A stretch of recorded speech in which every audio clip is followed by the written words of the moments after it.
All right, it's Sunday night, and just while I warm up a bit, I'm finishing a level of the pattern matching game I'm a little bit obsessed with.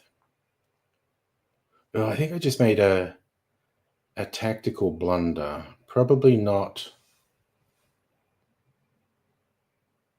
a catastrophic one, although maybe not a good one. Like there are good tactical errors. Oh, actually, I just thought of something there. All right, it's happening. Hey, Celtic, thank you.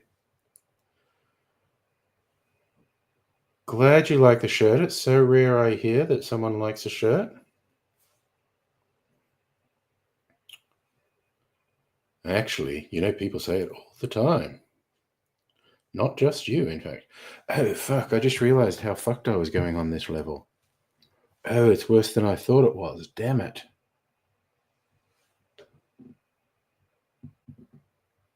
Shite. Do one more thing.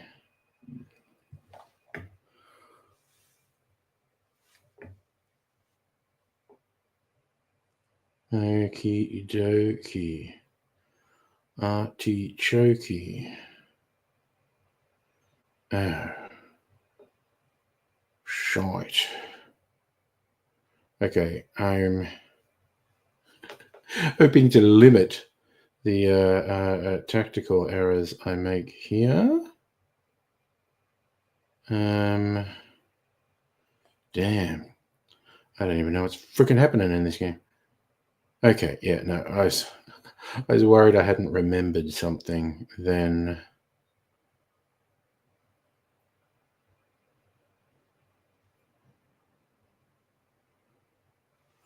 Shite, I'm going really badly in this, though. Oh, this is a fucking disaster.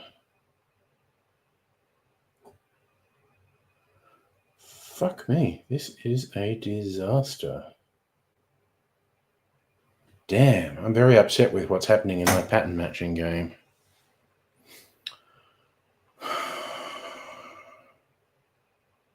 Skibbity shibbity. Oh, okay. Now I've got a Hail Mary to do. You had to work. You're doing the graveyard again, 3 to 6 a.m. So VD working through the. Oh God. Yeah, very worried about him. It'd be nice if he could actually get mental health care because he clearly needs it. Probably social housing as well. Actually, from the sound of it. But need to be somewhere. Yeah. How do you get someone who's got a whole bunch of challenges to stop being a fucking prick? Because that's a big part of his problem. He's been a complete fucking prick. And I can acknowledge tough times, tough situations, and all of that. Sorry, now, okay, this is a logic thing I've got to get right. Okay. Which have I not used before? People? No, it should be really obvious. There should only be one possible combination here because I got it wrong 3 times. Yes, okay. That makes no sense.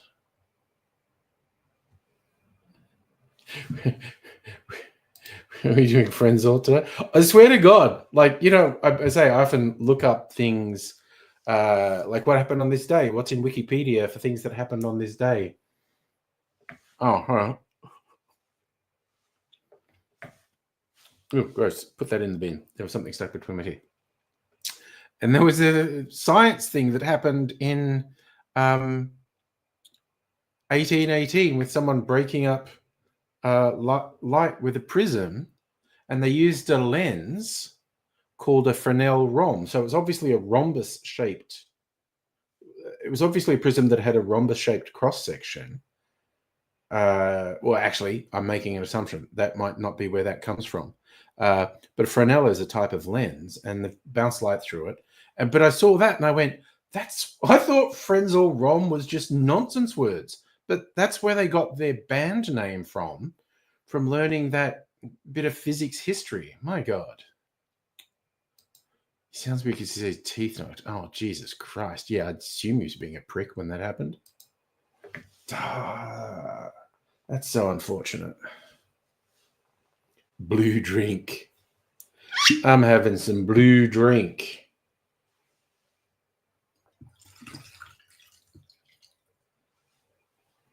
It's kind of blue. Man, this is one of the more aromatic clarified drinks I've made. And I'm getting a cherry too, because I'm a special boy.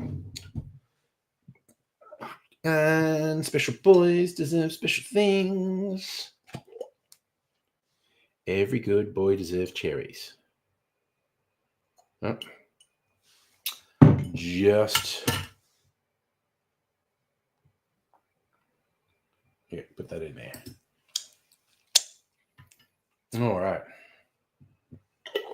Yes. All my friends are racist. Yes, I know, right?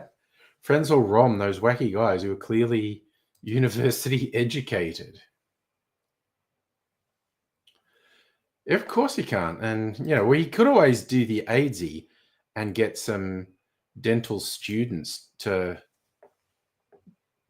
pull out the remainder of his teeth and fit him with dentures.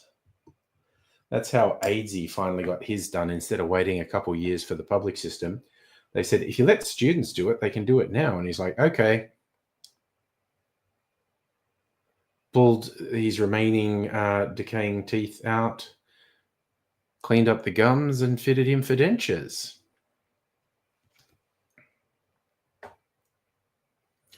How cool is that color, though? I love that.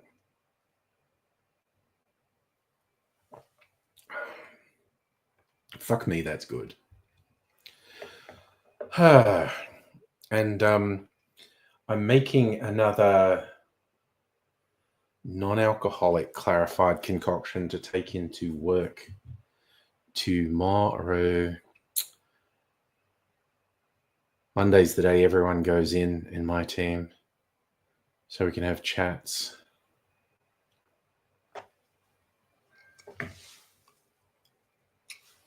All right. I should stop doing gross things with my mouth. But just suddenly realizing there's something stuck between my teeth, and it annoys the shit out of me. I think they could put him under. In fact, I think they should put him under.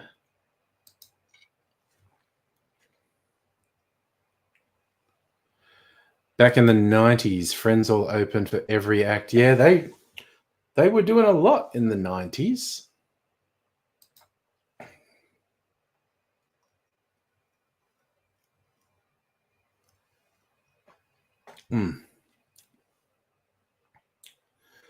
It's very super. Like, that could probably stand to have mineral water added to it.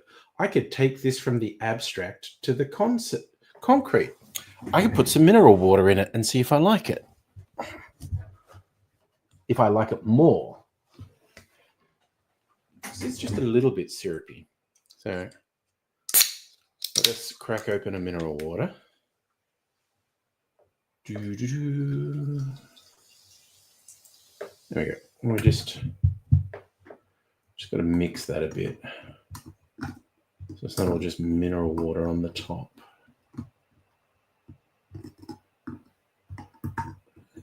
Anything clear ice is rolling around like an iceberg.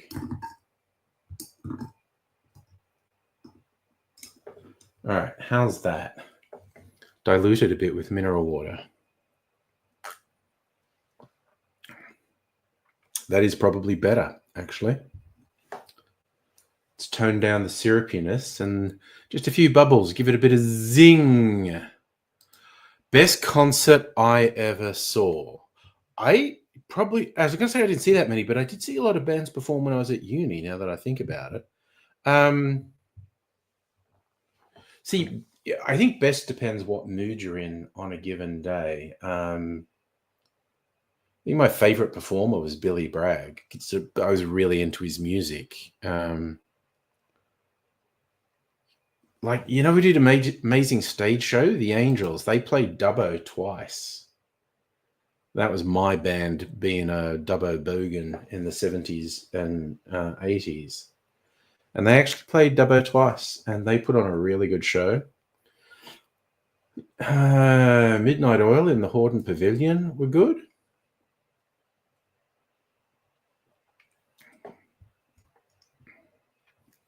I saw Billy Bragg a couple of times, and I think it's just because I have a soft spot for him. What was your best concert? Home for the Elderly? Have to put VD in there. Yeah. Yeah, and there'd probably be non-white people that he'd just say racist things to. Greg, how are you doing? Good to see you.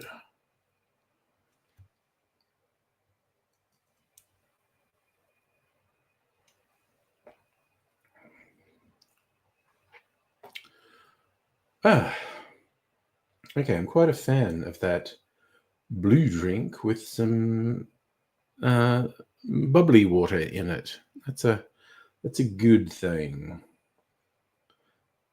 It'd probably be also good in a really tall glass with mostly bubbly water. But I'm experimenting. It's going with old school Mormonism, which was quite racist, explicitly excluded black people, which of course the church disavows these days. I remember seeing an interview with people and like someone who was a Mormon, and they're saying like, actually prefer to, refer the Church of Jesus Christ of Latter-day Saints. And I say, I prefer to refer to you as the Ralph Wiggum of Christianity. Very first gig you saw, most excited about? Paul McCartney in 92. Wow. That's a good one. I was trying to think who do I see big international acts? And I did enjoy them all. Queen with Freddie Mercury at the Sydney Entertainment Centre. Incredible performers. REM, Pet Shop Boys. I think because I would mostly see local acts. Oh yes, and you were working at gigs, yes. AC/DC and Robbie Williams, nice.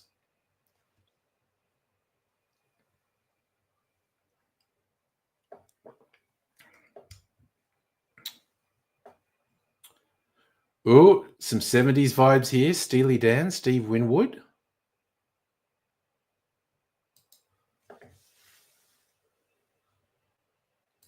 I think it's a particular bragging thing I have. I saw Queen with Freddie Mercury. I mean, technically, the Pet Shop Boys are still around. They might do another show. I think they only did I'm probably wrong about this. I was going to say they only did one tour of Australia, and I'm probably wrong. Hello, Madam Butterfly. How are you? We're talking about best concerts. What was yours, Madam Butterfly? You know what I was thinking about just before the stream, actually, speaking of best one-liner in a movie, like best badass, I'm a badass dude or woman line from TV show, movie, whatever genre.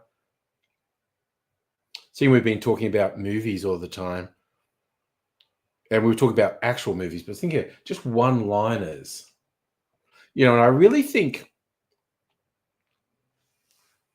Dirty Harry mainstreamed that, the hero having cool lines. Not saying he was the first, but it was such a thing with Dirty Harry, have cool lines. Because a current Mormon prophet says God gets offended about Mormon church being called Mormon, which makes total fucking sense. You're fucking Mormon. I will call you Ralph Wiggum. Yeah. No. I probably respect them the least out of the Christian sects because they are so obviously a scam started by a scammer. You see, I get really annoyed with atheists who go, all religions is a scam. They're all scamming people. No, there is a fucking difference. And I'll be very upfront about thinking about the endless spectrum of evil of the Catholic Church, for instance, and in fact, all the other Christian denominations. But the Catholic Church and Scientology are not the same thing. One is an absolutely preconceived scam with no integrity in the belief system. The other is something that I believe is run like a scam, but there is a core of integrity in the belief system. It's a wrong belief system, in my incredibly humble opinion, but there is integrity at the core of the belief system. And I think it makes atheists look fucking stupid if they try to argue that Scientology is no more a scam than the Catholic Church is. I think that is just straight up stupid. You're a stupid motherfucker. So there you go. That's my non-inflammatory, non-controversial take. And we're like 15 minutes in. I reckon Sunday night chill. I'm going to be chill, but shit talking tonight. That's my prediction for how I'm going to go tonight. I'm going to be chill, but just absolutely shit talking people who need to be shit talked. Let's see how that plays out. Mormons know their church's history, even though sanitized, they should know. Yeah, I mean, it's embarrassingly bad.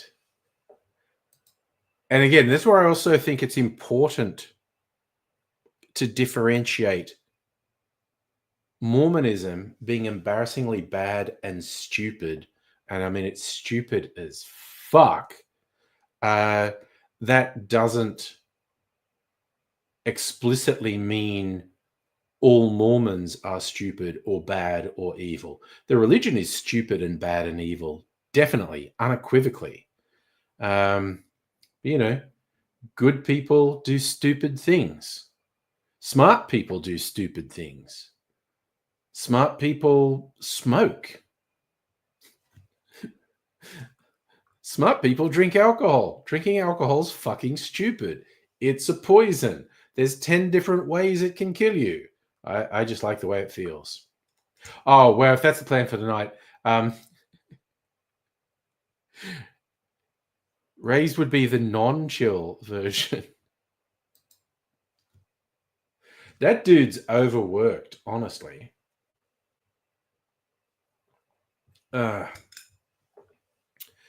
Boy works too goddamn hard. That's why our society is fucked. People don't get rewarded based on how hard they work.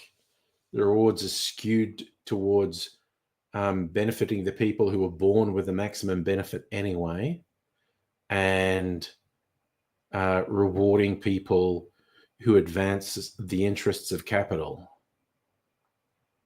Not who advance the human race, not who help people, not who work the hardest.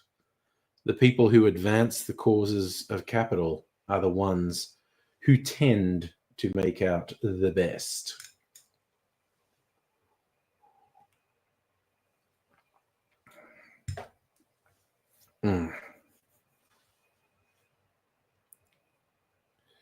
Anyway, the thing I saw, which reminded me of characters in shows, movies, whatever, having badass lines was from The Expanse. And it was Amos, an episode where it's a storyline that it carried on for a while. These scientists had been experimenting on kids and doing fucked things. And so this one desperate guy is like enlisted our hero crew of the Rocinante to try and get his daughter back. And it ends up tying in with their whole thing of dealing with this alien technology. So it all comes together. But anyway, the guy, like the last surviving kid from these experiments, was this guy's daughter, and he gets her back. And yeah, this like one chief scientist was trying to escape with her because she was a valuable experiment. And they catch him and they catch her, and the dad's just like, okay, now I'm going to shoot you in the fucking face, you fuck. And the scientist is like, ooh, and Amos, who's the sociopathic badass in the group, he just says to him, you don't want to do this, okay? You're not that guy. This, like, yeah, okay, he did awful, horrible shit, but just shooting him, you're not that guy. And he talks him down and he says, just go be with your daughter. And he goes off and be with his daughter. And the evil scientist is like, oh, thank you. And Amos just turns on him and gives this terrifying smile and says, I am that guy. And boof, shoots him right in the fucking face. It's like, and just that line, I am that guy. Just letting someone know that they've got a couple of seconds to live and you're going to enjoy just his smile. He's going to enjoy doing it. It's just like, fuck. Smart people ain't got you knowing you're doing shit legends of the joke. Yeah, but see, you keep life interesting, Madam Butterfly. That's what that's about. It's why people skydive and whatnot, for the danger, the thrill, the feeling that you're flirting with danger, but you're probably safe. That's why people love crazy, like jackass shit. Because it's like, oh, we're doing something wild and crazy because we're so responsible most of the time. And now we're doing crazy shit.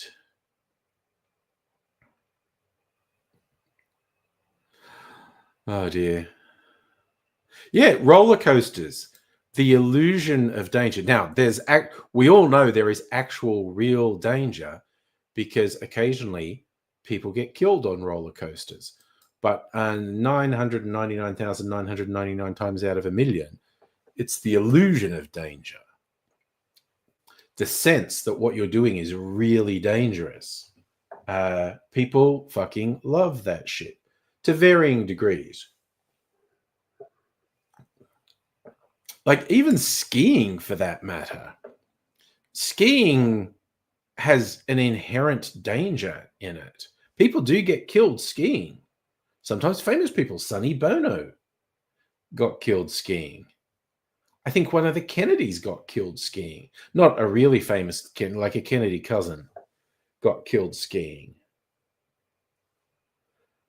Well, when am I thinking Sonny Bono was with the Kennedys? I don't know. But people do indeed get killed skiing. So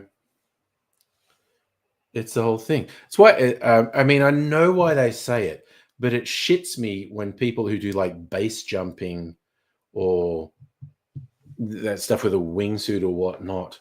And because lots of places, like, I think even bungee jumping's illegal pretty much everywhere in Australia, I think. But the people who do that stuff, it's not dangerous. We take precautions. You know, it's like, shut the fuck up. It's very dangerous. You're increasing the likelihood of you dying by about 1,000 times. That's why you're doing it, for the excitement. I know why they're saying it, because they don't want to be criminalized and blah, blah, blah, blah, blah. But it's just intelligence insulting when they say it's not dangerous. Yeah, small planes. Damn.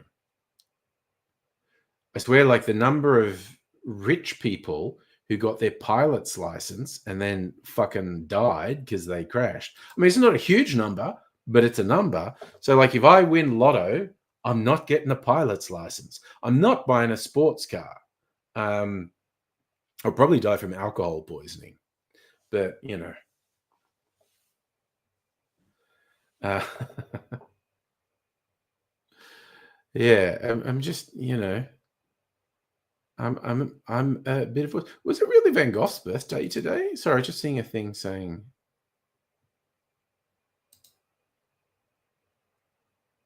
I wasn't looking at birthdays. 30th March, 1853. So what was that? 172 years ago? Damn.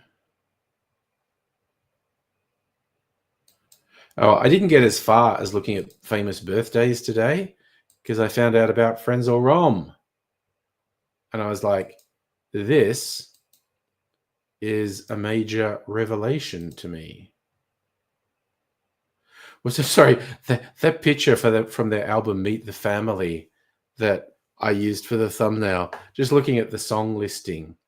Mum changed the locks, Mr. Charisma, There's Your Dad, Racist, Ship of Beers, Be Still My Beating Off, I Hate My Brain, The Ballad of Tim Webster, US Anus, Constable Care, That's Just Not Legal, Hakimashita, Genitals Are Funny, All Your Friends, Beaded Curtains, Part 2 and 3, Guns Don't Kill Ducklings, Ducklings Kill Ducklings, You Can't Move to My House. Is there any track over 2.5 minutes long? There is only one track that's more than 2.5 minutes long, and that's Racist, 2 minutes 36. Those are very, very, very, very, very punchy songs.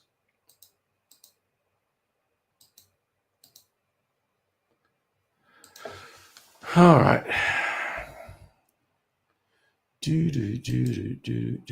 Normally I'd look at birthdays, but Frenzal Rhomb distracted me. Hello, Megaleech. Oh, yeah, no, I will be buying 50-year-old whiskies. Cask strength. In fact, I still don't know if I'd do this, but it's a joke I've always had. Like if I won lotto, I'd do videos on YouTube designed to drive whiskey wankers up the wall. I just get like an incredibly rare, expensive bottle of whiskey, open it and taste it and go, and then make a cocktail with it just to fuck with them. I love that one, Not So Tough Now, with the broken Macca's logo. That was from, I think it was a Macca's that was demolished in Newtown, Sydney. But yes, that was a great image. Not So Tough Now with a demolished Macca's. Oh yes, we were having this discussion, Mega Leech. Keen on your input. Best concert you've been to? All right, you know what I'm going to try again? I don't think I had a proper taste of my barrel-aged old-fashioned. I think I had a little residual bit that didn't fit in the bottle because I bottled it. That's the. Oh, I want to try the Infinity whiskey too, actually. Oh, it's looking beautiful amber. All right. Oh, whereas the old-fashioned is dark as fuck because of my brown sugar syrup and from being aged in the barrel. And I didn't even measure that because I don't give a fuck. Right. Do I have any spaces on my shelf? Because I emptied some fucking bottles. There's maybe a space down on miscellaneous. Do I have any miscellaneous bottles I want to take out of the cupboard? Let me look. That's full, gin's full, whiskey's full. Wait, this whiskey full? Is there a gap anywhere? Is there a gap anywhere? No, whiskey's full. Okay. Do I have a miscellaneous bottle that's not a liqueur? Do I have a miscellaneous spirit? Black Snake? I don't think there's any. Actually, if I put something there, it would be harder to get at than if it's in here anyway. So, fuck it. I'm just leaving it. It's all good in the hood. I did shake things up on the whiskey front because I emptied a couple bottles into my infinity bottle. Brogan's Way, their first ever whiskey, is on the front row now. I have a little bit of like my most expensive whiskey left, and I thought, I don't know that I want to put that in the infinity bottle. Ooh, 9 Inch Nails. Nice. And I agree with Home for the Elderly. What year was that? Fucking fruit fly things, Jesus. Mad and Butterfly. Mentioned roller coasters. Start remember when you're 17, school trip. I ate a snack before going on a spinny ride. Didn't get sick, but felt like, yeah, I don't really do well anymore on spinny things. I think it's an age thing. Project Redfoot, you're asleep. Thank you for coming in and sending us a message of peace and love. I deeply and sincerely appreciate that. And I wish you some fine sleep as well. But I thank you for taking the time to do it. This is black old-fashioned. Black is my soul.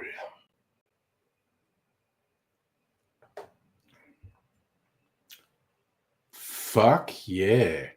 So that was around 2008. Okay, so later 9 Inch Nails. Nice. That's some good stuff. Like, what are we up to? Because we're up to like the 30th anniversary of Head Like a Hole being released.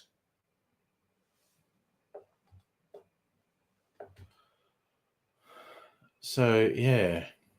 What's old Trent doing these days, actually? What's he working on? He was doing movies, I think.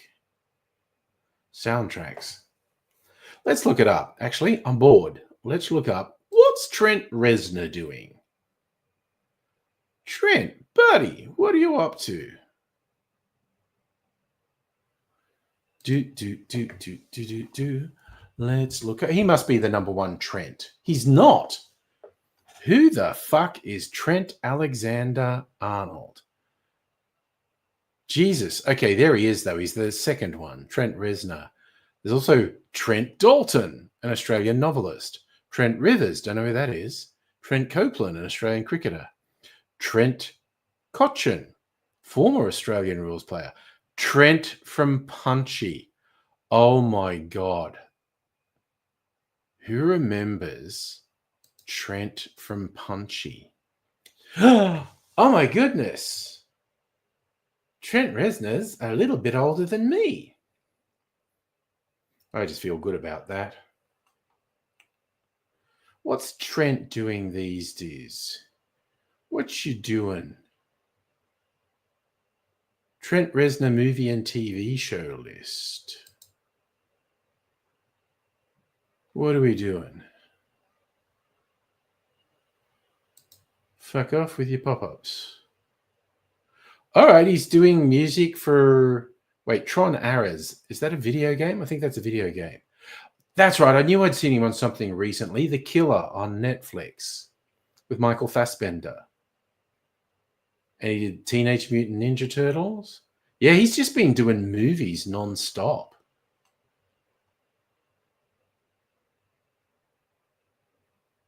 Yep. He's just like every year he's doing something for a movie. All right. But there's this huge gap. 1995, there were tracks, and it was remixes of Downward Spiral tracks was on 7. And then 2010, he did it again. But then there's everything. 2010, almost every year he's got music for a show or a movie or a video game. And of course, the one I remember is the music for, oh God, now my brain just stopped, the fucking video game. Sucking cocktail for crack. Okay. Post Bowie before Fragile. Hey, Justin, how you doing? So yeah, old Uncle Trent is doing a lot of soundtracks. Anything else? His discography. Okay.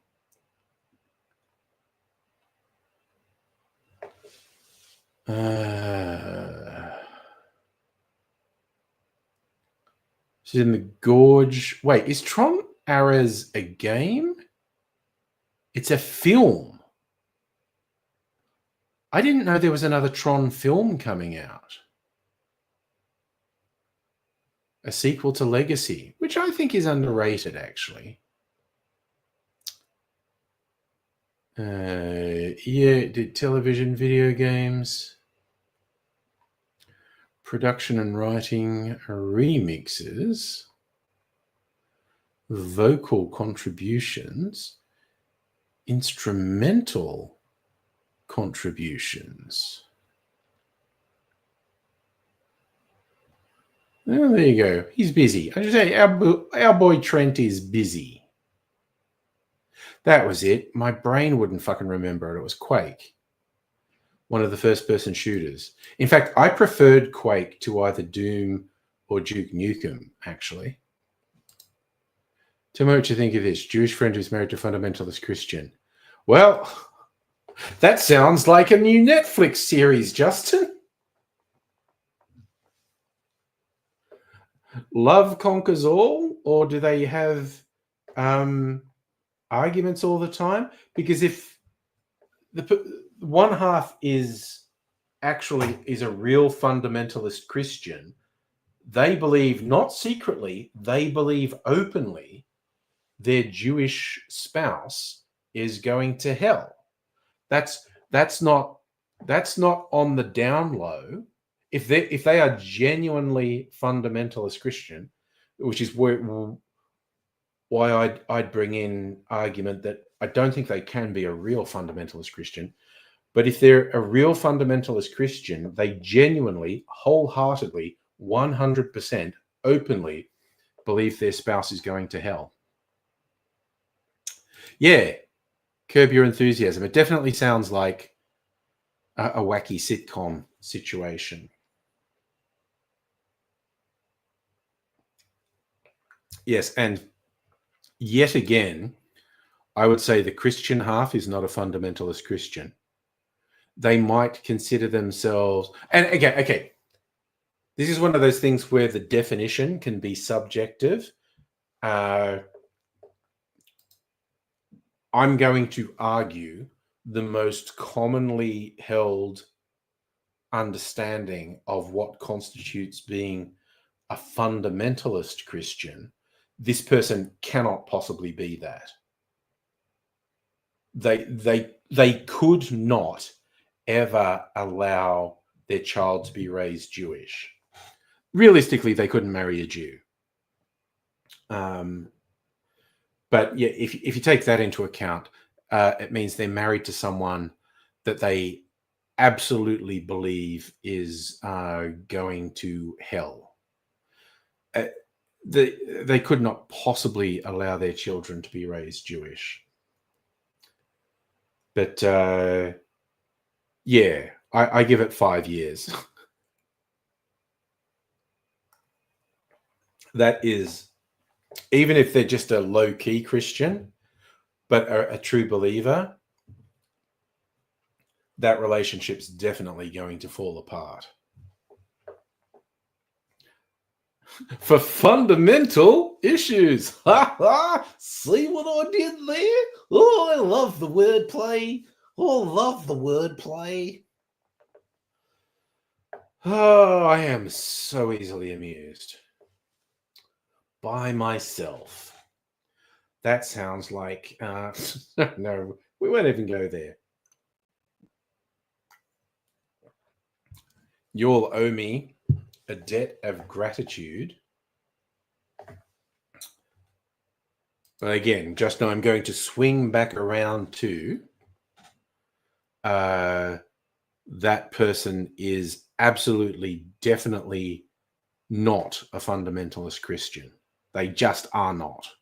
They cannot possibly be. For a start, they're not married according to Christian fundamentalism. Son's 18. There you go. Okay, so they're not married according to Christian fundamentalism. Even if they had two ceremonies, even if they had a Jewish ceremony and a Christian ceremony, under fundamental Christianity, they are not married.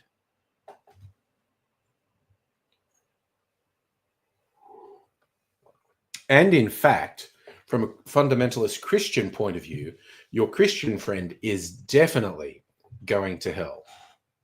So this is all my Catholic upbringing coming out now. Can't get married in a Catholic church if you're Jewish either. I don't know how it works in the Jewish religion. If Gentiles can get married in synagogue, in a Jewish ceremony, of course, a fundamentalist Christian and a Jewish person could get like legally married in a civil ceremony. No two ways about it. Able to pass on wise words about masks from a commedia dell'arte perspective. Nice. Yes. The masks are about communicating fundamental aspects of character. In fact, that goes back to Greek theatre. Celtic off to bed, get some rest. You had the graveyard shift. You need your sleep. And that's what I think, because my theatre training and a fair bit of focus on commedia dell'arte, which is, for those who don't know, a medieval Italian form of theatre where archetypal characters recurred in roles and masks or half masks were used, and the characters all had a fundamental archetypal look. That's why I was able to do all the mask stuff on YouTube, because I'm not joshing you. When I see a mask, if I put a mask on, that pretty much instantly communicates character to me, and I will start talking in character as soon as I put a mask on. Nice, you shared two of my 14-year, the old gold ones where I talk about what's behind the masks. Yeah. So yeah, basically, as soon as I see a mask, I see a character. Yes, Justin, I would say that person could be very religious and could be a solid believer in Christianity, but believes love transcends all and is so married to a Jewish person. But absolutely, and again, it's possible to argue semantics here, so I'm putting my view forward here. My view is you cannot possibly call that person a fundamentalist Christian, because being married to a Jewish person and raising kids Jewish is antithetical to fundamental Christianity. It's just not allowed. It's not that, oh, she's pretty edgy. It is not allowed. And yeah, you do. I don't know how common it is, but you definitely get people who are raised Christian, raised Jewish, and are still adherents of the religion will marry across cultures. That's a thing that definitely happens. They shall not be unequally yoked.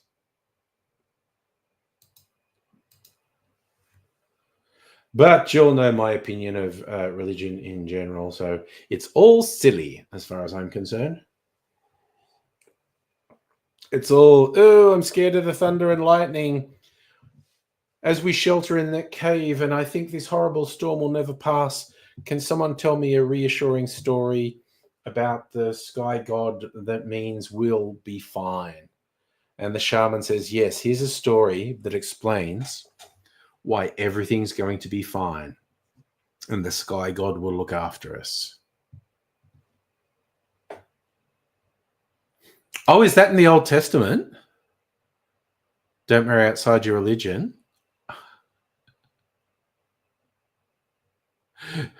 Sorry, I just get funny because bodybuilders talk about being yoked.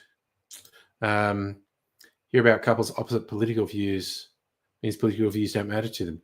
I mean, more and more as time goes by, honestly.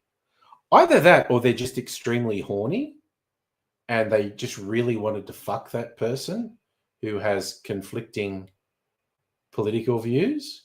But by the same token, a lot of people can compartmentalize that shit.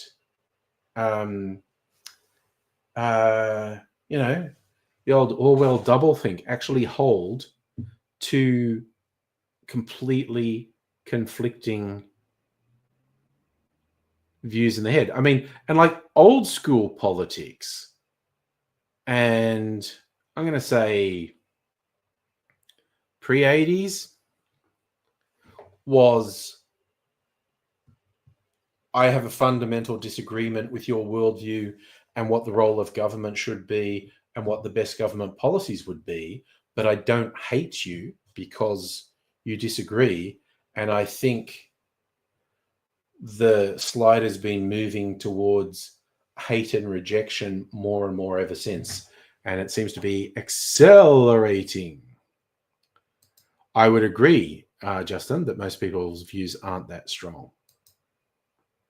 But I mean, even deeply held views used to be like 2 Corinthians 6:14. Be ye not unequally yoked together with unbelievers. For what fellowship hath righteousness and unrighteousness? What communion hath light with dark? So that's New Testament. Letter to the Corinthians. Ha! Catholic education comes back again. Hey, Harry, lurking. That's fine. Mum's a Catholic nut. Her and your dad are interracial. Oh, yeah. I mean, again, the racial prejudices that people have perpetually justified with their religion is just ugh.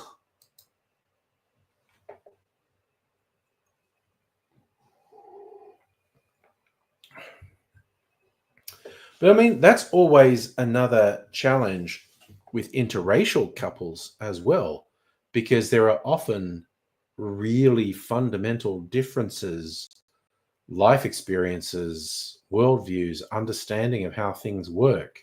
And, love wins out for a while, but in a lot of cases, it's not sustainable because of some fundamental cultural differences. It is absolutely true, Justin, that people will use anything to justify racism, including science. And in fact, for the longest time, mainstream science was deeply racist. Now it's fringe crackpot shit using scientific-ish language to justify their racism. Used to be mainstream, though. And of course, it was mainstream in Western religions as well. It's less acceptable. There's a cartoonist, like an American cartoonist, Reuben Bolling, has a strip called Tom the Dancing Bug. And he's a sort of lefty political type. And he had one this week where it's like, hey, conservatives, have you missed being able to say the N word without recrimination? Now it's okay to say it again. Just pronounce it DEI. And because that's fundamentally what's happening with conservatives in the US with that DEI. It's literally saying, I completely devalue because of your race, gender, sexuality, regard you as less than human, and my shield is I'm going to just say DEI. Yeah, that's literally it, Harry. It is used in place of racist, sexist, homophobic slurs.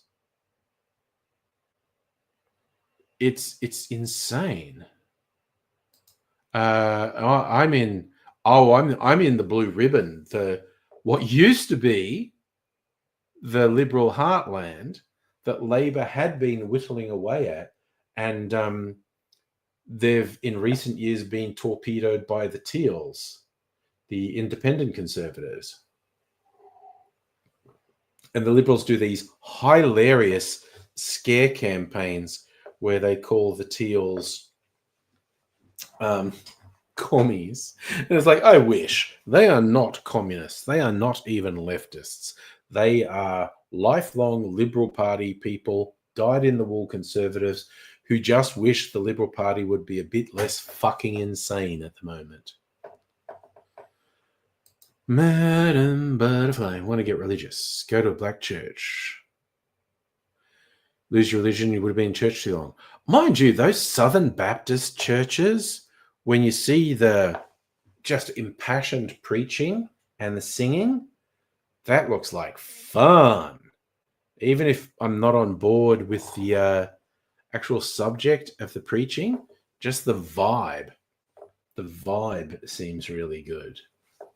And I'm big on vibe. You know, black preacher with a Southern accent, gospel choir. I'm going to be clapping along, honestly. Seems like the DO narrates hitting back because sick of women in video games. Black people. Oh, yeah.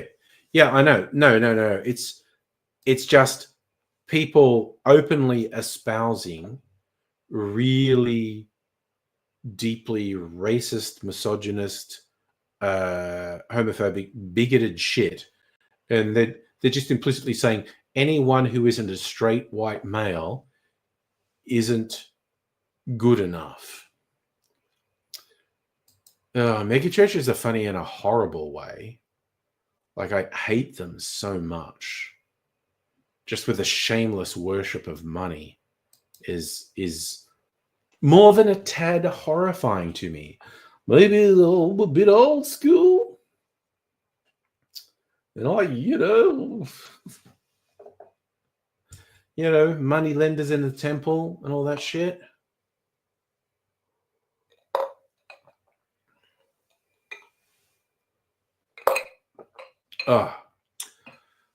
Bit of a nice icy water. What did you put in the Discord, Justin? I didn't hear a beep. Oh, you did. What is that? Candidates. Zoe Daniel. Yes.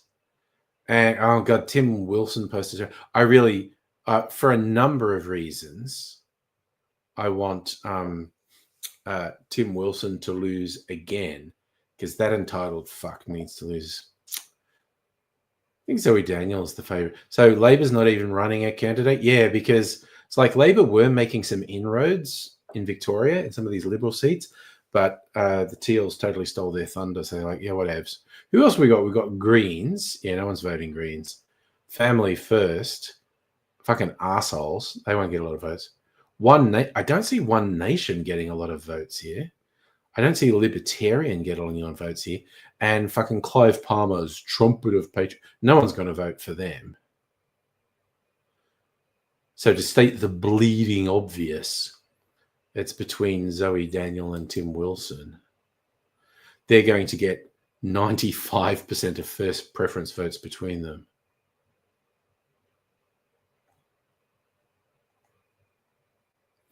Oh, sorry. There's all sorts of pictures on here. I think Salumi must have adopted a cat. I want to share this. Is that there? Yeah, there you go. I think Salumi must have adopted a cat.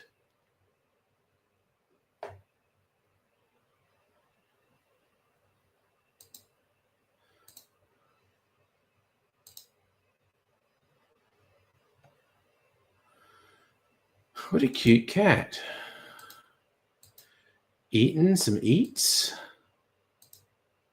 Oh, and having a sleep. How cute is that? Neat. There's no explanation with it, but I'm assuming... Oh, no, there is an explanation. Found and trapped a kitten. There's a friend fostering her. She may find her forever home since no one posted about her. Oh, such a cutie. Okay. I'm just looking at this. Heine posted some air show photos as well.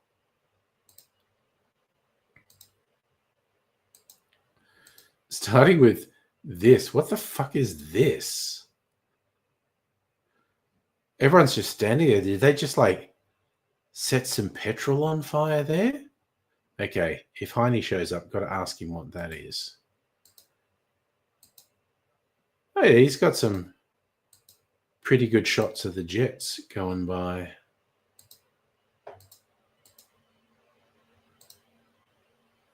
We've got the afterburners going. Those, for how fast those jets would have been going, Heine got some pretty good shots. Okay, nice. I don't think that's a plane crash. It's a display. Gunpowder. Okay. I know there was a plane crash, but A, wasn't an explosion like that. B, people weren't standing there calmly. Ooh, were there protesters at the air show?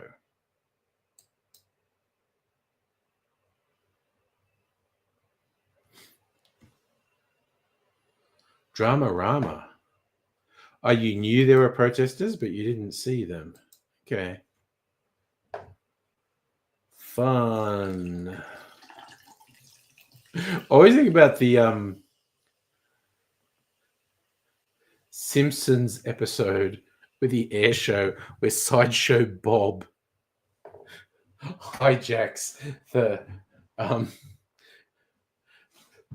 PA and video screen. He goes, "Sorry to distract you from the bright colors and the big bangs," whatever he says.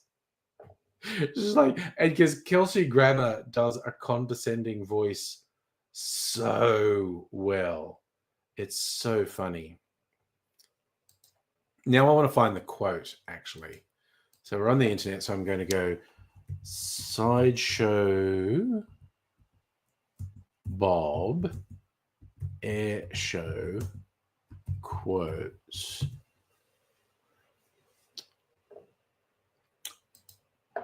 Okay.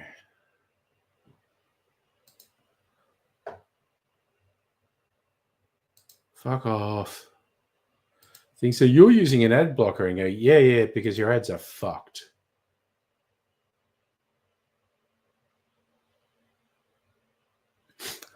I love he said, air show, buzz cut Alabamans spewing colored smokes from their whiz jets to the strains of Rock You Like a Hurricane. What kind of country fried rube is still impressed by that?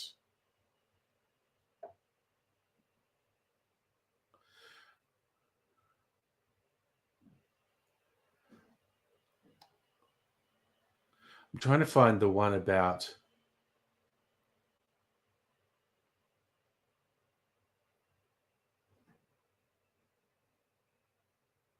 where's the quote I want from Sideshow Bob?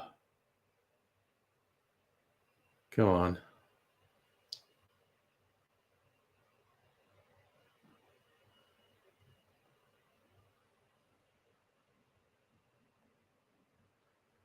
Oh, they don't have the quote. I'm so upset. I mean, Country Fried Rube quote's still good. There's a quote thing where Sideshow Bob saying, "Oh, how I loathe that box, that omnidirectional sludge pump droning and burping." And it says prisoner. It says, "Look here, that's enough now. I own 60% of that network." It's Rupert Murdoch. It's not prisoner. It's Rupert Murdoch.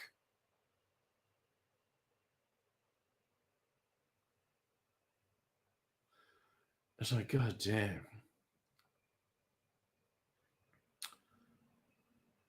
Oh dear.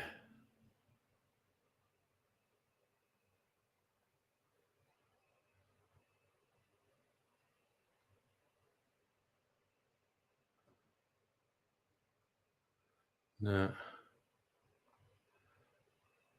No, I'm really annoyed that the quote I want's not there on this page. Do I want to search any further? I mean, probably not. Maybe. Why is my fucking web browser not working? Okay, another collection of quotes. Here it is. Hello, Springfield. Sorry to divert your attention from all the big noises and shiny things.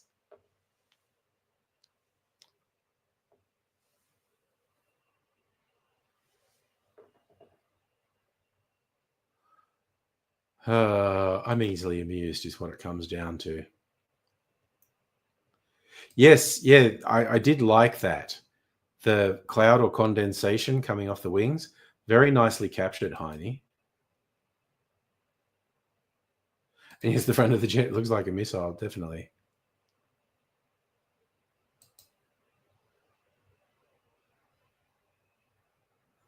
Noise. So those are some really good picks, Heine.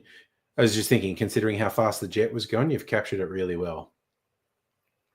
I don't think they are contrails, but I could be wrong.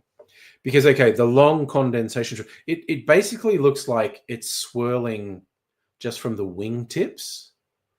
So the condensation trails are actually, I don't know the scientific explanation. It's to do with the heat the plane generates as it moves through air with a certain moisture content, which leaves little clouds behind it. Whereas those ones going off the wingtips, I think they are very momentary.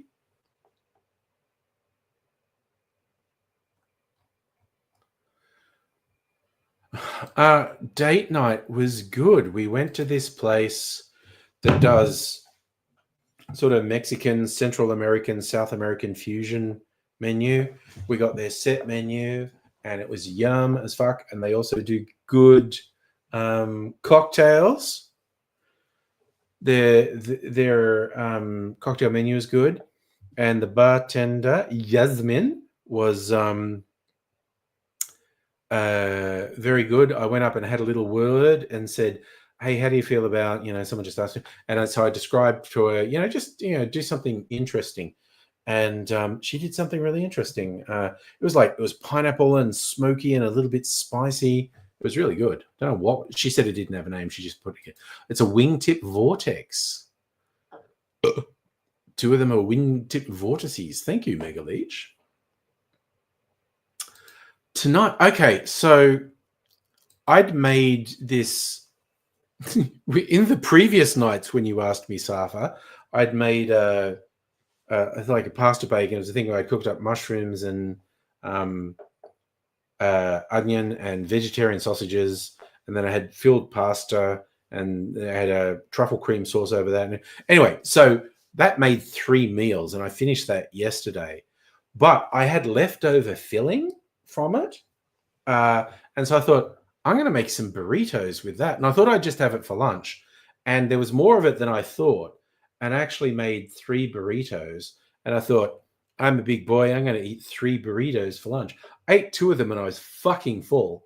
So I had the 3rd one for dinner. So it's kind of like lunch was maybe a bit bigger than I'd normally do. And dinner was maybe a bit smaller than I'd normally do. But still homemade stuff. Okay, so contrails are from engines. Jet fighters release a bit of yellow haze, not using afterburners. Wingtip vortices designed to stop air falling from wings. There you go. Who knows? Oh, I wondered what you were talking about. The first 1923 episode is less intense than the last 1883 episode was very fucking intense. I heard rumors they were going to do another season of 1883. But 1923 gets a bit fucking intense as well, honestly. Yeah, this restaurant, it's called Repeat Offender. It's down in Elstonwick. We have to get a tram and then walk a ways. It's really good. Very family oriented. You get a lot of families. You get a lot of people. It's very noisy. And I did have my breakfast sourdough baguette. Yes. Nice. You're having burritos for dinner. Nice. Yes, what did you have for dinner, Safa? Oh, so you went with someone and shared the parking cost, honey. Oh, that's nice. No. Type it again, Safa. God damn it. Type it again. I demand you type it again. Yeah, this place gets quite noisy. The date night place. a small mark against it. I may or may not have mentioned Mrs. Angry and I got very silly with our ratings for the places we go on date night. And because she always hears me talking about cybersecurity stuff when I'm working from home. And there's a cybersecurity standard called the Essential 8. That's developed by the Australian Cybersecurity Centre at the federal level. That's actually Signals. The Australian Signals Directorate came up with that. See, I'm not joking. I legit missed that. You had fish and vegetables. Okay, so I have mentioned my Essential 8 for date night. So one of the Essential 8 is vibe. I just want to know about vibe. What's the vibe like? So repeat offender only gets 1 for vibe. The score can be 0, 1, 2, or 3. Repeat offender only gets 1 for vibe because it's a bit noisy. There's a place in Middle Brighton called oh god, brain no worky.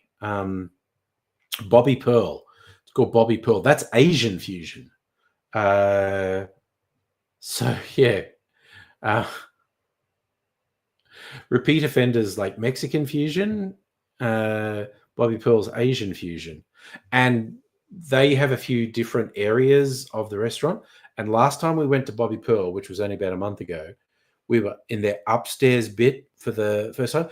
And it was not crowded. It gets a 3. It gets the maximum score for vibe.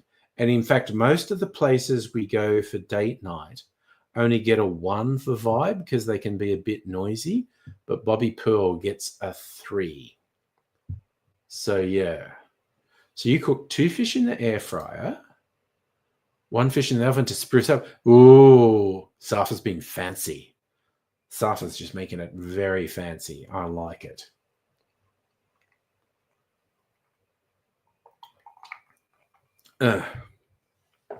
So let me see if, okay, I'm going to try and remember the Essential 8 for our date night. 4 of the 8 are about cocktails, by the by. So you can tell I had a heavy hand in designing the Essential 8. It was Mrs. Angry's idea, but I already, okay. So the Essential 8 for our date night, it's like how accessible it is, like how easy it is to get to. Most of them are only 1s because we have to travel a bit. Some of them are 2s. So there's how easy it is to get to the place. Okay. How good is the food? Do they have a set menu? Because we like set menus. Now, cocktail ones, it's like how good generally is their cocktail menu? But I've also split it out to how creative is it? So like they could say like, oh, we can do a whole bunch of cocktails and that's a good cocktail menu. But if they have like custom house cocktails that are really creative, that's a different thing. So, and I think I just lost count of what I was doing. So it's accessible. How good is the food? Do they have a set menu? How good is the cocktail menu? How creative is it? Then it's like also, is the bar staff willing to be experimental? Like if I just go up and say, can you just make me something while they do it? It's like, do they have Australian spirits? Because I think that's important. That's 7. Can I remember what the 8th is?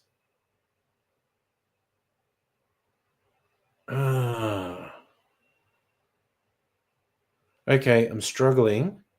What is the 8th in the Essential? I think it's another cocktail one because... So is it a good menu? Is it creative? The staff experimental? I'll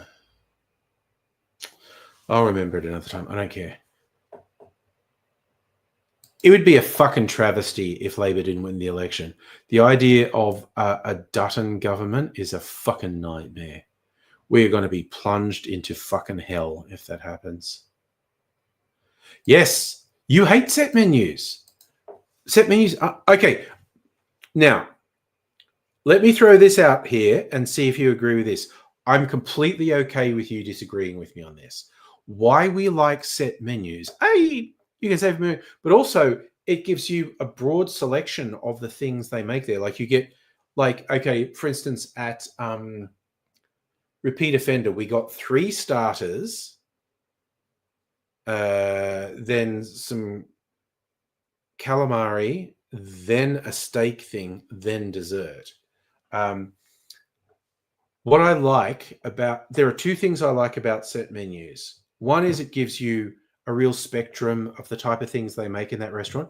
2 is I always end up with something on a set menu that I never would have ordered. So it pushes me out of my comfort zone. Like, for instance, one of the things on Repeat Offender's set menu was, they call it a prawn tostada. It's like chopped up prawns, really finely chopped tomato, some sort of pink sauce they do, and I think it's like thinly sliced. I think it was some sort of fruit, like mango or something, on a tostada. I would never have ordered that, and it's really yummy. And in another place, Mr. and Mrs. P that we like, which is in Brighton, they have it's this raw kingfish thing, but it's in a sort of vinegary sauce, and the acidity of the sauce sort of partially cooks the thing. And I would never order that, but it's really fucking yummy. So that's what I like about set menus. You get a spectrum of what they make, and it pushes you out of your comfort zone by doing stuff that you never would have eaten. Also, it kind of, it tends to be more affordable than ordering an entree, main, and dessert. And you're not a dessert guy. I fucking love dessert, man. Because we get a cocktail with starters, cocktail with mains, and a cocktail with dessert. So you base your score of 20 on 5 for cocktails, 10 for food, 5 for service. I don't know. Okay, I kind of, service is kind of in vibe, I guess. Like, this is like a Essendon supporter shirt. Like that, even I've had people fooled. They thought this was an Essendon Bombers logo first. It's a stylized martini glass.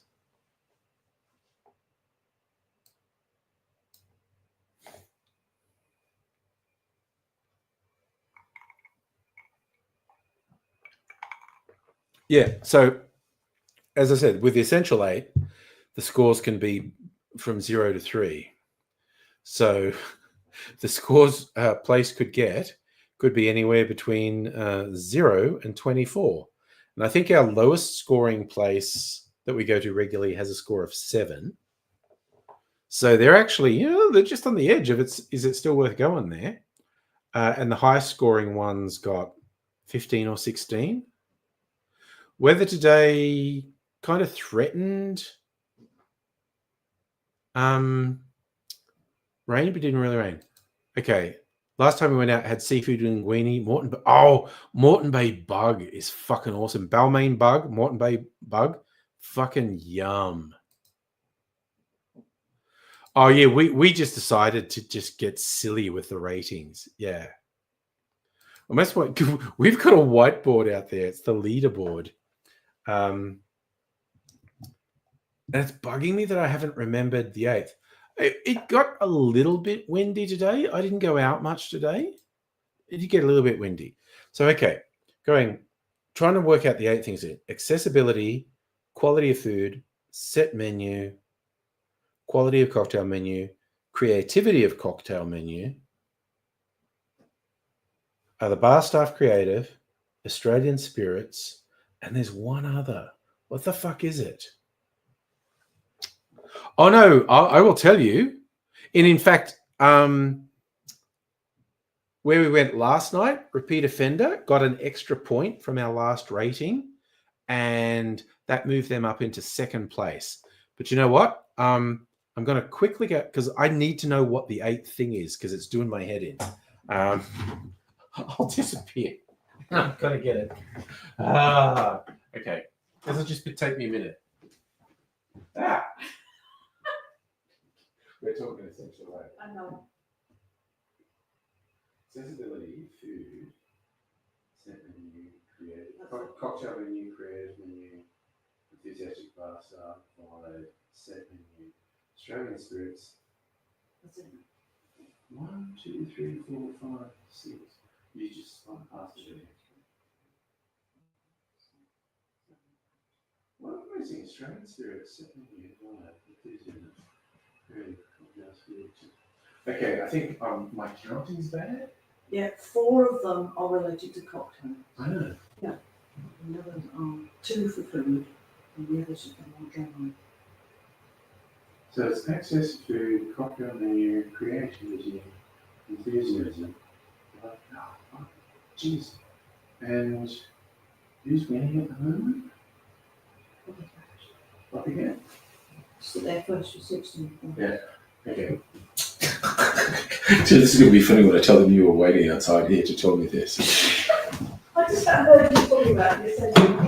Okay, I don't know if you heard all that from out in the hallway, but Mrs. Angry had heard me talking about this, and she was out in the hallway with the scores to show me. Writing down score. Okay, so the biggest score is for a place called Copycat, which is right next to Elstonwick Station. And there are 2 reasons it ends up in the top. One is they used to have a set menu and they don't really have it anymore. But we were talking to the guy, they changed staff last year. And last time we were there, are you still doing the set menu? And he said, I'll do it for you. It's like, okay, you get extra points. And also in terms of enthusiastic with being creative, he's so into it. Like we say, like they've got a good cocktail menu. And we say like, what have you been doing? He's go, I was reading the Savoy cocktail book from the 1930s and I've been practicing this one. I want to make it for you. And he just does stuff. Yeah, you heard us because of the good mic. Yeah, I thought you would. Yeah, okay. No, I didn't hear about the rhino dying in the Dubbo Zoo.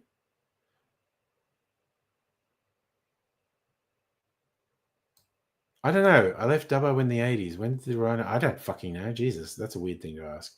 Okay. Places definitely change. Yes, places definitely change. But yeah, Copycat gets a bit ahead of the competition because of how enthusiastic the manager is. He loves that we're into cocktails and he will just make stuff for us. I think I posted a video on the social of him doing this thing with cognac for us, where he was setting it on fire and turning it between things. So we got this warmed up cognac. He's awesome.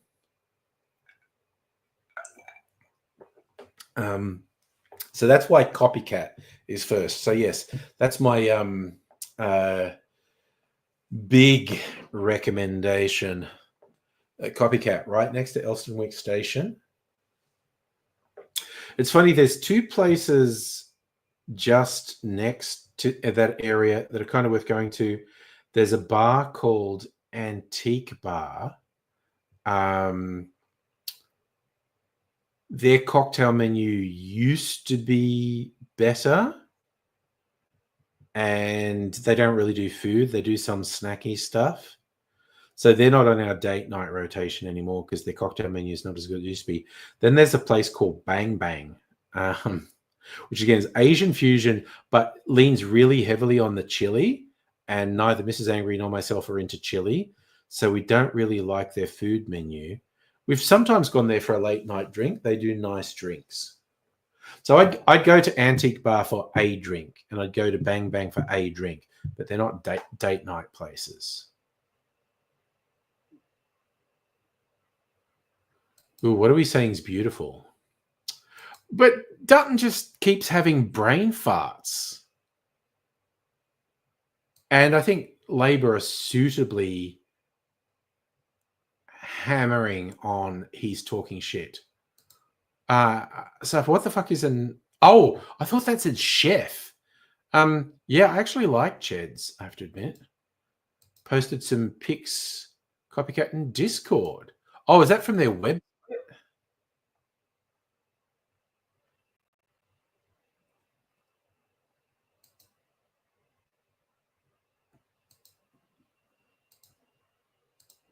I assume these are from the copycat website. Oh, you know what? I do want to share this one. They've obviously taken these pictures when no one was in there.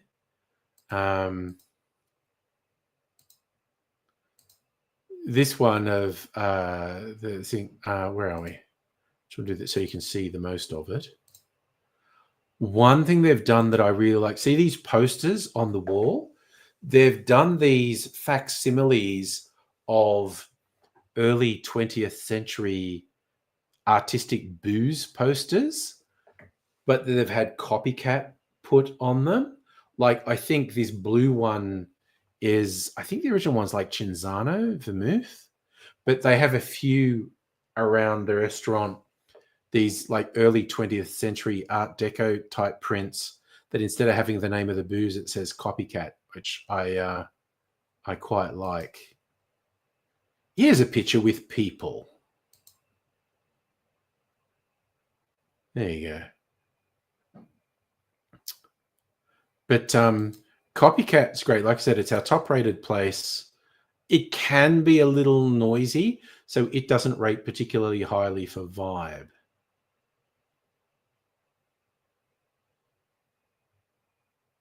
So good looking, it looks like AI. I am not using any AI because of artist friends who've expressed very strong views on it. By all means, look. I'm not going to harass anyone who plays with AI image generation or whatever, but given a number of artist friends of mine have expressed very strong views, it's not picture AI. So it's a chatbot. Is that what we're saying? Oh, it's a voice thing. Yeah, that also borders on theft because of everyone's voice they're sampled to do it. You literally talk to it. Damn. Isn't that unsettling? That's what I've kind of told people, because like I got to deal with cybersecurity at work and we got to deal with, phishing emails and whatnot. I said, we have to deal with in the near future, people getting video calls on their phone of their boss telling them to do something, and that video call responds in real time with their boss's voice and seeming real. And the technology is that far away from it now. I reckon it will definitely happen within a year or two that you'll start getting spam calls that are video calls of someone who responds to you in real time in a really convincing way. We're all going to have code words.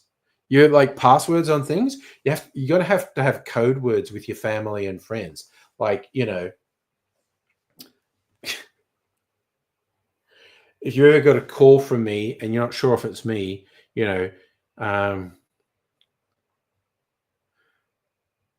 you say the albatross that flies at midnight, and I'll respond with the lighthouse has gone dark.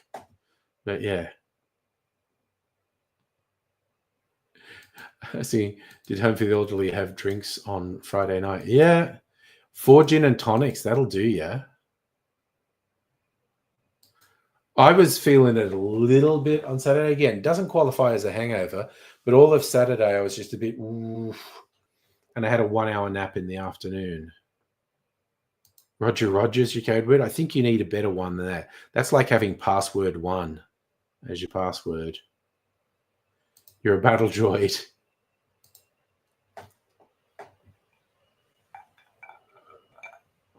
Also, you can't ever say it in chat like this. So, yeah. And I haven't actually done this with my offspring, but I think I will at one point say, we need to have a code word. Madam Butterfly, you're tired from allergy medicine? Yeah, that'll do it to you.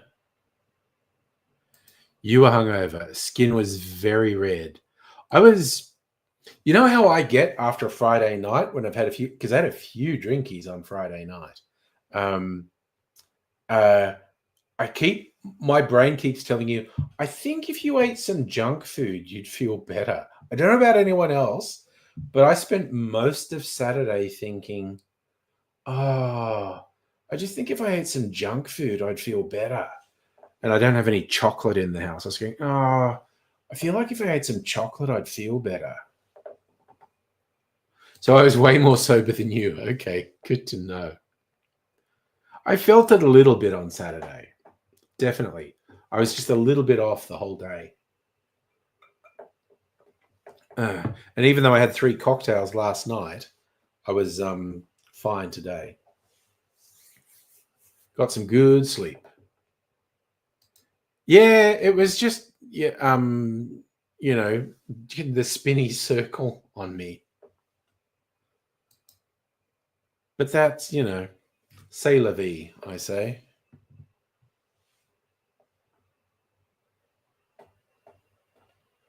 So yeah, I was kind of thinking of watching something on Plex, but it never happened for me. That's okay because there's too many things to watch anyway. Oh, you know what? I just randomly I had the impulse to watch the first 45 minutes of Inglorious Bastards.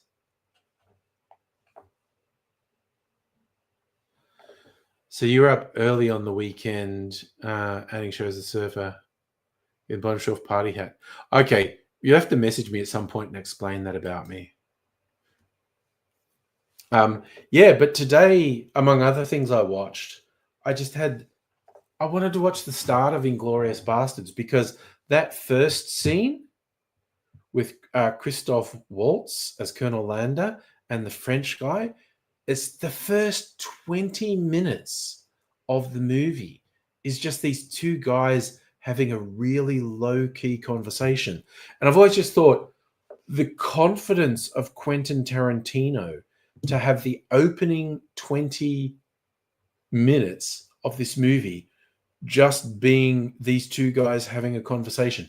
And the French guy has to communicate so much with facial expressions, and not big facial expressions. He does really subtle facial expressions reacting to the Jew hunter, Arlander. And then the next scene is Aldo talking to his recruits about, you serve with me, you start with a debt. You owe me 100 Nazi scalps, and I want my scalps. And then with like Hitler talking to the soldier who was let go by the bastards. Just that whole scene where they've got the guy's prisoner and the champ, and Donny Donowitz, the bear Jew. It's just like, I love the whole movie, but those 3 scenes, which is like the first 45 minutes of the movie, I fucking love those.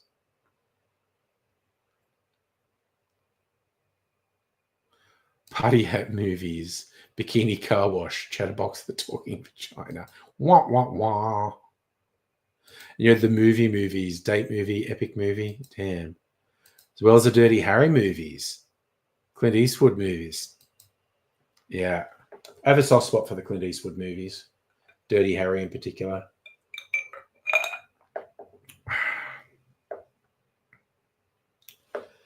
But yeah, which also brings me back to what I was saying at the start of the stream, coolest badass lines. And I really think Dirty Harry pioneered it, most famously with, I know what you're thinking. Did he fire 6 shots or was it only 5? Tell you the truth, and all the excitement, I kind of lost track myself. But given this is a .357 Magnum, the most powerful handgun in the world, and it could blow your head clean off, you got to ask yourself one question. Do I feel lucky? And even a more low-key one in Magnum Force, I love the line where the police chief, who's saying like, Harry, you're a loose cannon, you're terrible, and he turns out to be the one running the vigilante squad. But when he says something to Harry about, in 40 years on the squad, I've never drawn my sidearm. And Harry goes, well, Man's got to know his limitations. Beautiful. Oh, yeah, Celtic was in earlier.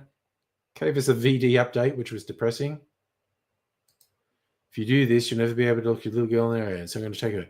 Oh, my God. That was the one I actually said Megaleech, because I happened to see that clip on YouTube today. Amos telling the guy whose daughter had been experimented on, don't kill the scientist. You're not that guy. Just take your girl and go. And he goes, and the scientist is like, oh, thank you. And Amos just turns with that terrifying grin and says, I am that guy. This is what I said. Giving the guy about 2 or 3 seconds to take in, not only is this guy going to kill me, look at that fucking smile. He's going to enjoy killing me. No, Celtic actually singled out this shirt as being shithouse. Of course, he said he liked the shirt. Religious mail? I mean, there'll probably be... Actually, I think I had one. And I don't know what I did with it. Say la vie. What are you up to? Oh, that was the other thing I said I was going to do. Taste my Infinity whiskey. Because I topped it up with a few whiskeys. And I don't know what it tastes like now. How nice is the Infinity whiskey? All right. Infinity whiskey. Little taste. I almost just want to compare it to like Pedro Jimenez. I should just have fucking invite people around for whiskey tasting nights here. All right. But I'm going to try my Infinity whiskey. Because it got some new additions on Friday. Oh, you know what? This is going to glug, glug, glug. We're going to get some glug, glug, glug ASMR. How good's that? That's as good as the whiskey getting the glug, glug, glug. Ugh. Okay.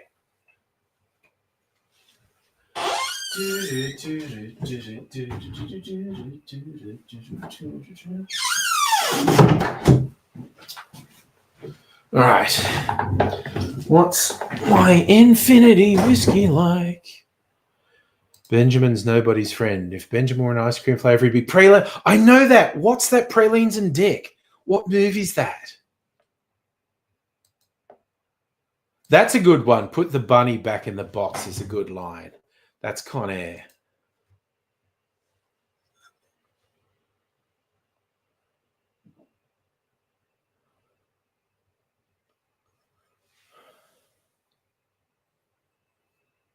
Ooh.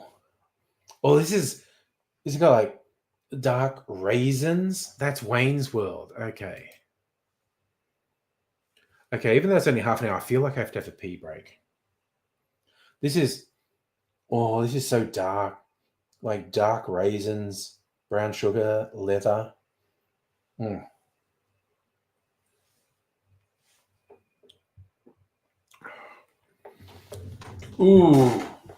Ooh, that's really good. Sorry, I really do have to do a pee break.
Oh my God, I had to pee so badly then. Oh my God.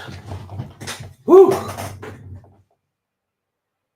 I had two cocktails, batched ones. I had my very blue clarified cocktail and my batched old-fashioned cocktail.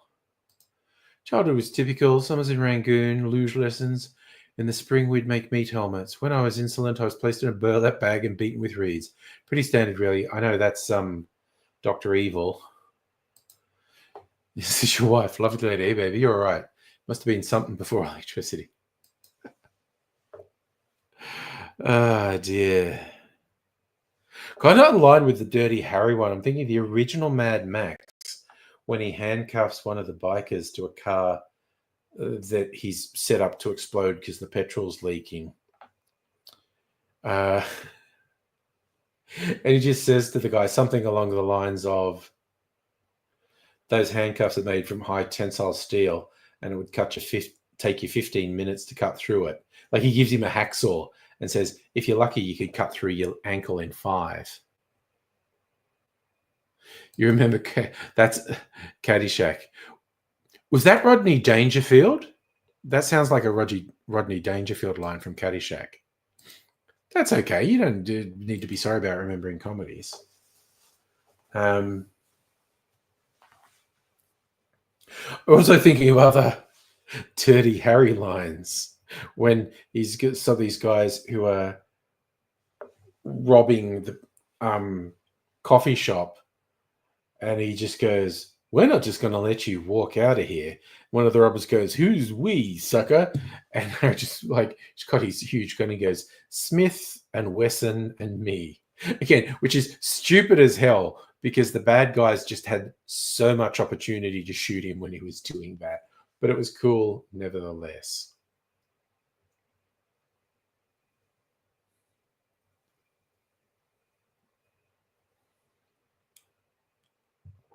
Oh my God. Okay, so the Infinity whiskey, currently has this, taste-wise, it's like chocolate, dark chocolate, maybe even a little bit of, dark cherry chocolate, like a cherry ripe with a dark chocolate coating. Oof. Okay, I'm a fan of the fucking Infinity whiskey at the moment. Oh, that's the game show person, which everyone loves to quote. Billy Madison? I know it's a Sandler movie. I think it's Billy Madison. Yeah. Everyone loves putting that one in a meme. How to respond to someone who said something really stupid. It's good. Ah, damn.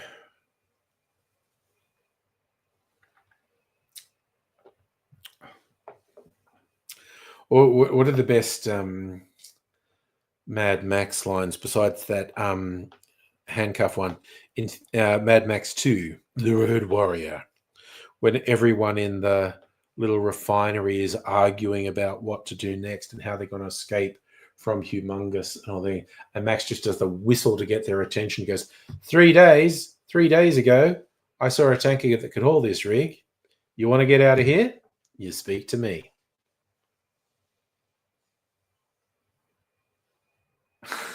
So a little Nicky in theaters when you're young with Fred. That's one of the ones I've made this complaint about Adam Sandler before, that it's like every second movie he does a stupid voice, and I never feel like there's any real justification. It's like Little Nicky would be better if he didn't do the stupid fucking voice. Gomez. That's the Addams family. That's Morticia talking to Gomez. Also, I love just the insanely passionate sexual relationship between Gomez and Morticia. And that goes back to the old 60s TV show as well.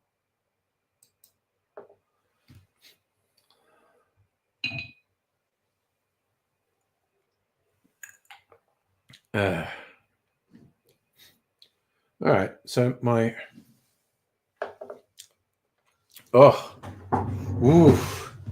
that's a dark beast of a whiskey, the Infinity whiskey.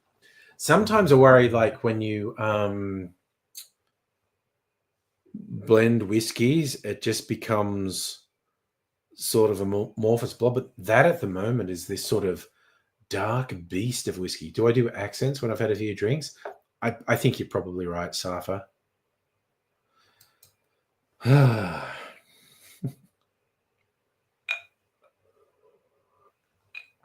Also, it's just the Addams Family. Gomez getting super horny when Morticia says something in French. Tish, that's French. Oh my god.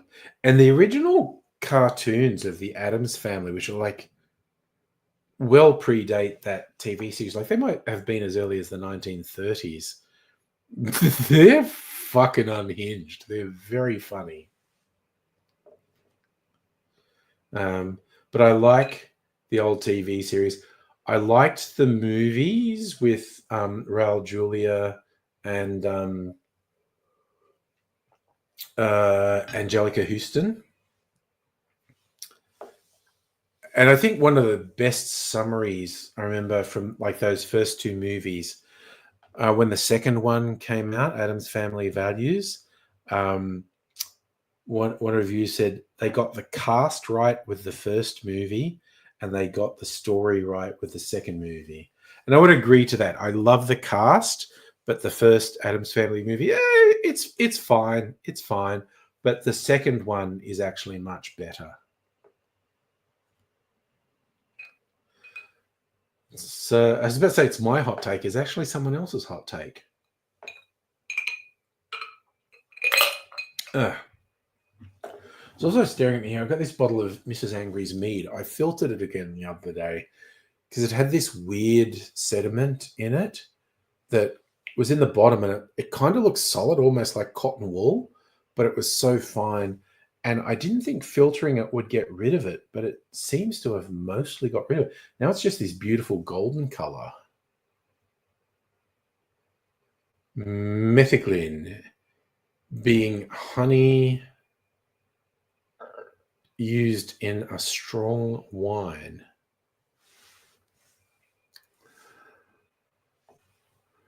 This wine being strong. Okay, I need more light fucking contrast because I'm fucking old.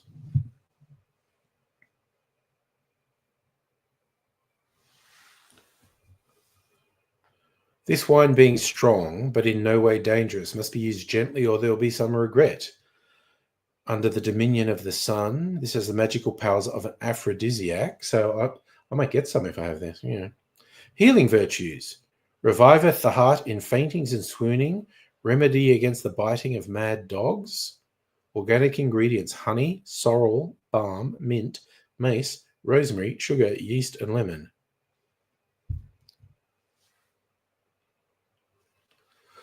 I just saw that one, Home for the Elderly. Looks are everything. You ever heard David Beckham speak? It's like your mouth sex, the can of helium. Yep. Think Ryan Reynolds got this far in his superior? That's Deadpool, obviously. Also, I love the fact they did a promo for Deadpool 2 where it was like, it was either Ryan Reynolds or Deadpool going to David Beckham's house to apologize to him.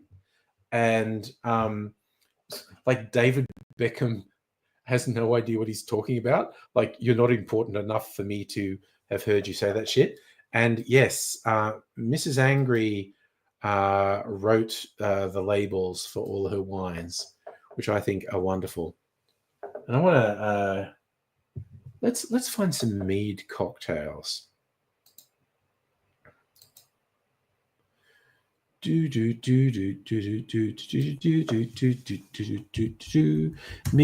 cocktail.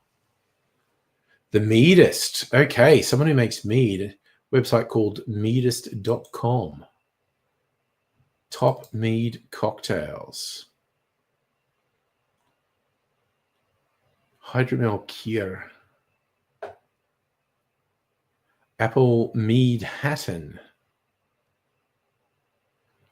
Okay, I probably need to look at that one. Mead Sour. Okay, I need to look at that. Summer strawberry mead gin cocktail. Ooh, a hot mead toddy. Okay, I need to have this on board for winter. Okay, an apple mead Hatton. Rye whiskey.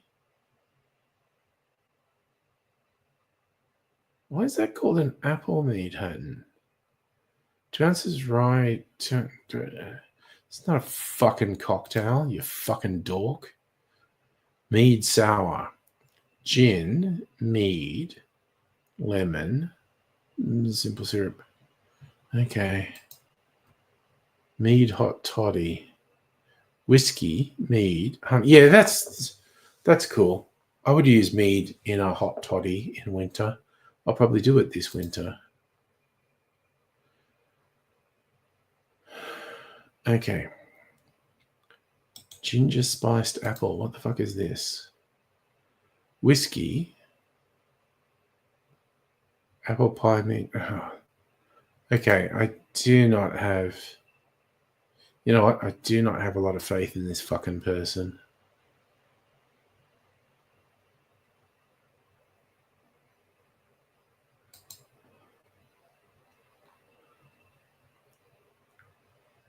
A capsicum? Ugh, fuck. Okay. This might be the top Google result, but fuck them. Best mead cocktails, Lime Bay Winery. All right, I should actually show you what I'm looking at, so you can see why I'm being so fucking disparaging. Even if I wanted to go, my schedule wouldn't allow it. Oh yes, that's the Grinch. My father would womanize. He would make outrageous claims like he invented. Is that Dr. Evil again?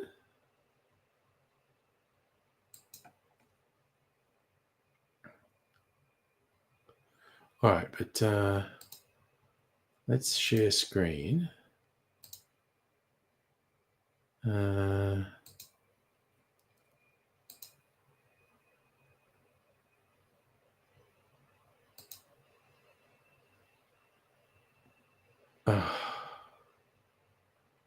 Yeah, fucking okay. Yes, I'm 18. What's mead? Okay. Is this showing up? What's showing up? Okay. It is showing up. Good. Let's see if these mead cocktails are any good. Dr. Evil did have good lines.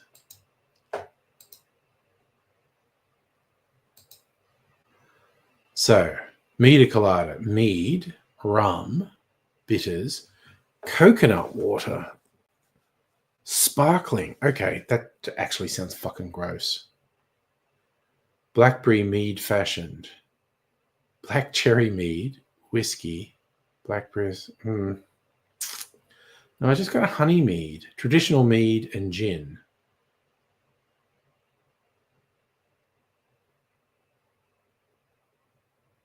Fruity mead, mead, elderflower. You know what? I'm fucking sick of these people. I think they have shit ideas for cocktails. I'm just throwing it out there. I actually did have their subscription emails, not important ones. Ugh. That's all I can say. Ugh. The fuck was that? The fuck was that? Anyway. Anyway.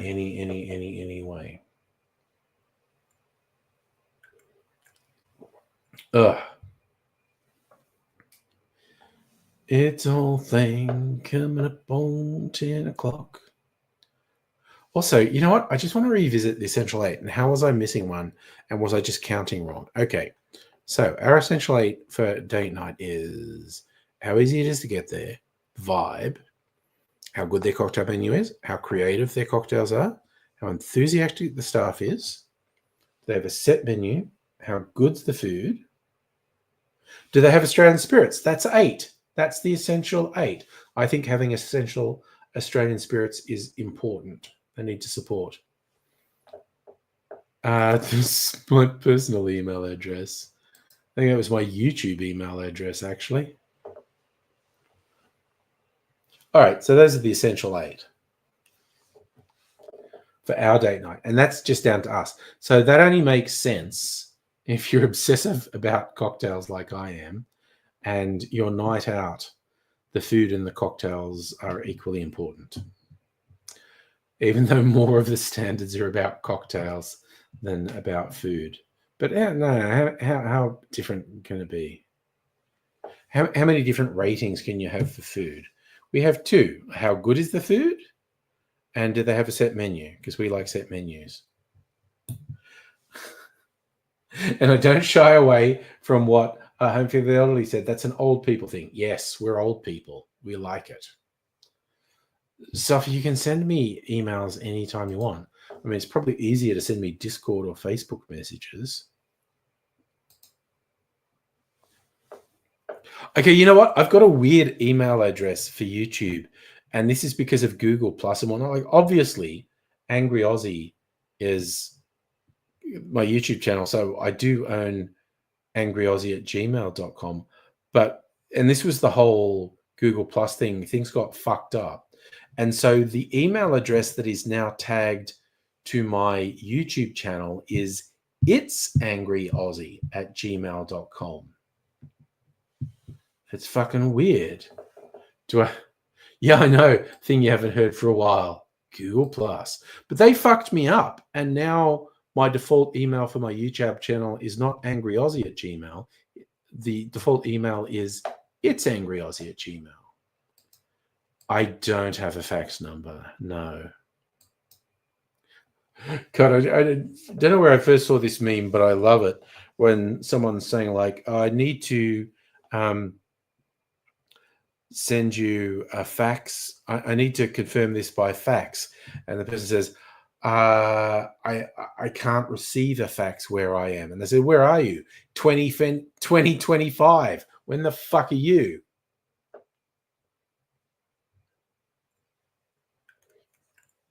Also, I'm old enough to remember when Telstra pulled a scam, when faxes were becoming a thing in the 80s and 90s.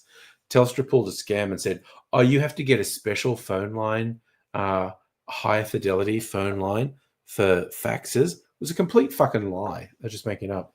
I think they even said it for early dial-up internet too. Freaking bullshit. Haven't seen a fax since 2003. Faxes probably exist at my work. I don't know what the fax number is, but I'd be willing to admit, I'd be willing to bet there are faxes somewhere. It's kind of like when I set up my company for contracting in the 90s. I set up a check account. I used to pay bills with checks. I don't use faxes for work, but I'd be willing to bet there are working fax machines, or maybe the copiers can send faxes. Used to be arseholes. Oh, yes. Send black boxes to drain the person's ink at the other end. That was always a hoot.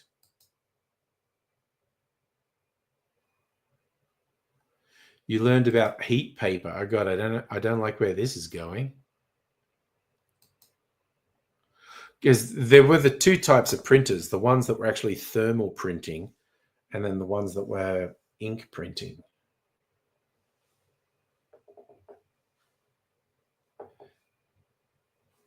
Oh, yeah, so the thermal printers didn't use ink. Okay. But like one of my first proper jobs was running the fax machines and photocopiers for a stockbroking company in Sydney. Yeah, the paper went black when it was heated, and those printouts also didn't last very long. Like if they sat in sunlight, like if it was a printout of stuff and the printout got direct sunlight, the whole paper would go black.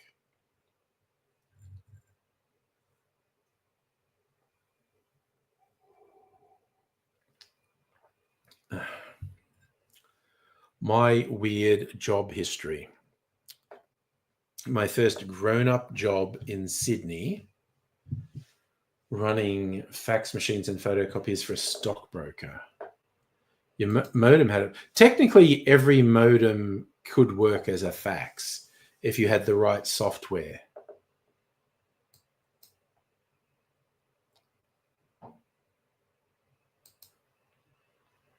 Oh yeah, no, I actually went further. Deregistered my contract company so I don't keep fucking having to do tax on it. Oh yeah, I'm an office guy, definitely. Well, I mean, when I was very young, I was fast food guy. I did Pizza Hut, McDonald's, and KFC. But my adult grown-up jobs, all office jobs. Never done a day's real work in my goddamn life. And that's the truth.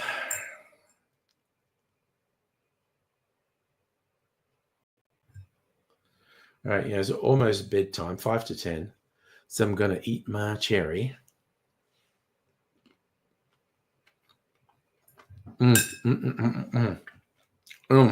Fucking yum. Love these Luxardo cherries. They're so fucking good. Oh, god damn, that's fantastic.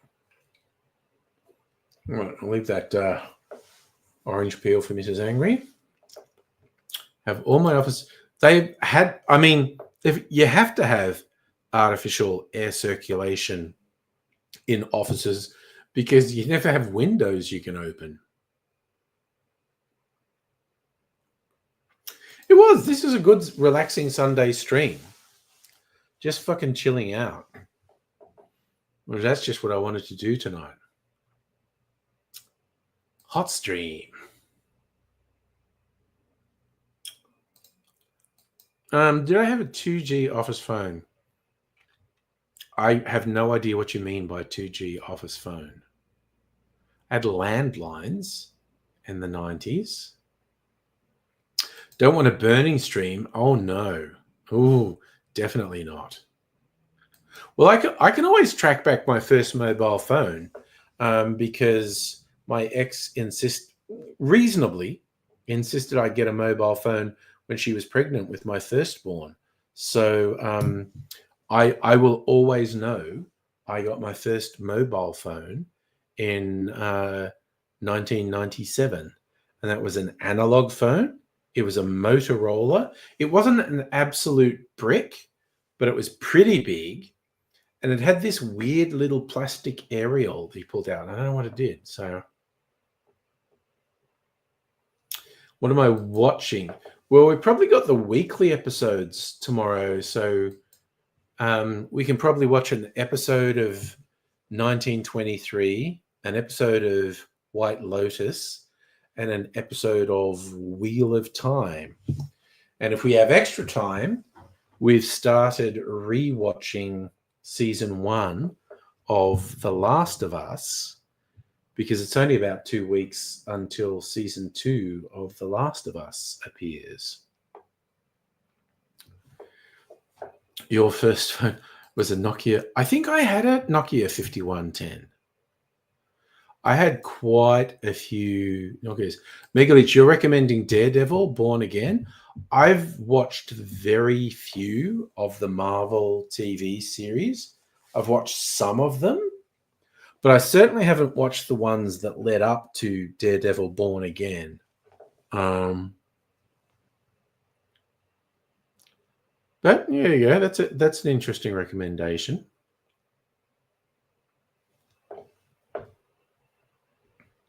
It's a whole thing. Anyway, you fine and funky people, I am going to dip out. I'm going to shuffle off for the evening. And yeah, all things being equal, I'll be here on Tuesday night. I might or might not make some cocktail videos on Tuesday. Might do it low key again. But there'll be a Saturday night stream. So maybe I won't make any videos on Tuesday, and I'll probably make cocktail videos on Thursday, Friday, and Saturday. But we'll see. It's the whole thing. Anything could happen. And we will just, take that as it comes. But I will thank you for spending some time with me this evening, and I'll see you another time and say bye for now. You are totally fucked!